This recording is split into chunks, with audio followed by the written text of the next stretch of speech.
A man who went missing from an Owensboro nursing home has been found dead this morning. 70-year-old Joseph Welsh went missing from an assisted living facility where he lived a few days ago on June 23rd. Now, 3 days later, the Owensboro Police Department has found his body. Detectives say there's nothing suspicious about his death at this time. There's still no word on exactly how Welsh died.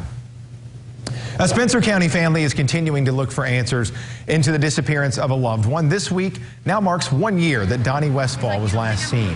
Westfall was missing on June 26th of last year in Warwick County. His family continues to fight to find answers and to make sure his name is not forgotten. Last month, they set up 2 billboards with information, hoping they would lead to tips. Those billboards you may have seen in Spencer and Warwick counties. If you know anything about Westfall's disappearance, you're being asked to call the Indiana State Police post in Jasper. Today also marks the anniversary of a tragic event in the city of Evansville. 2 years ago, a house on Hercules Avenue exploded, killing 2 people and injuring 3 others. An investigation concluded a buildup of natural gas caused the explosion.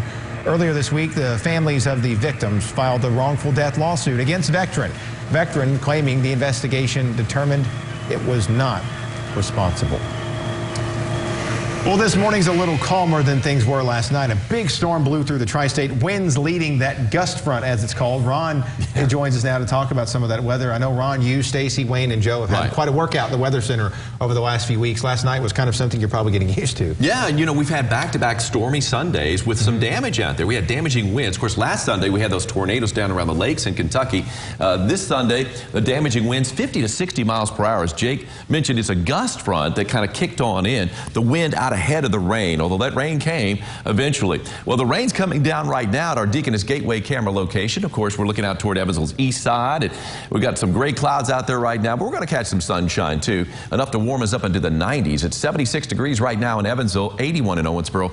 It is 78 degrees in Jasper. Look at this heat index as we go through the day today. We're talking about heat index readings around midday in the low 90s. We'll be in the upper 90s later on this afternoon. Some locations, I wouldn't be surprised if they had a heat index of around 100.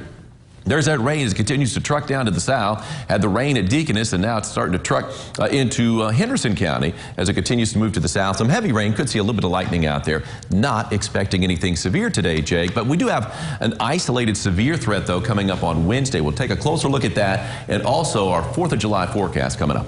All right, Ron, thanks for that. We'll look ahead now to our roads as we start off our first drive of the work week. Lane restrictions happening in Muhlenberg County. Luckily, we're giving you a head start on this. It's a week from today. Crews have scheduled a work zone lane restriction along a section of Kentucky 189 in Powderly. It's a southbound restriction at the Owensboro Healthplex to allow for construction of a right turn lane into that facility. All traffic will move to the left-hand or passing lane in the work zone. Construction of that lane should take about a month if weather cooperates, as it often does in the dry month of July. Right now, no accidents to report. Things looking good on the Twin Bridges and the Lloyd Expressway. That's our dashboard report. A Facebook group this morning is planning to boycott Illinois gas stations. This comes after Illinois' residents have really voiced frustrations with a new law that will double the cost of gas taxes. The group is called Illinois Gasoline Party, and members of the group are saying enough is enough. They're also planning to travel to different states to fill up their tanks. The law will increase taxes from 19 cents to 38 cents to help fund a $45 billion infrastructure plan. That increase will now rank Illinois as the second highest in the nation when it comes to gas tax. That's higher than both Illinois, or rather California, and New York. That law goes into effect first thing Monday of next week. Police say 2 separate chases in Indianapolis within several hours have ended in fatal crashes. One of them started around 6:30 last night. Detectives say an officer tried to pull a truck over, but the driver didn't stop. Instead, the officer stopped chasing the vehicles less than 2 minutes later because the truck was driving so erratically. As the officer was traveling west looking for the vehicle, driving normally at this time, he unfortunately noticed the scene behind us where the driver lost control of the vehicle and crashed, inverting the vehicle. 1 person died in that crash. Police also tried to stop a speeding car that was weaving in and out of traffic on the east side. The driver crashed into a utility pole and the car burst into flames. Ammunition was also in the car. It exploded, killing the driver and forcing officers to take cover. Obviously a chaotic scene there.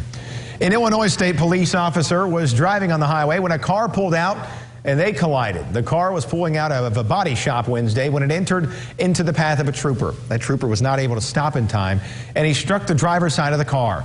The crash happened on State Route 45 north in Harrisburg, Illinois. The driver and the passenger both were taken to the hospital, as well as the trooper involved.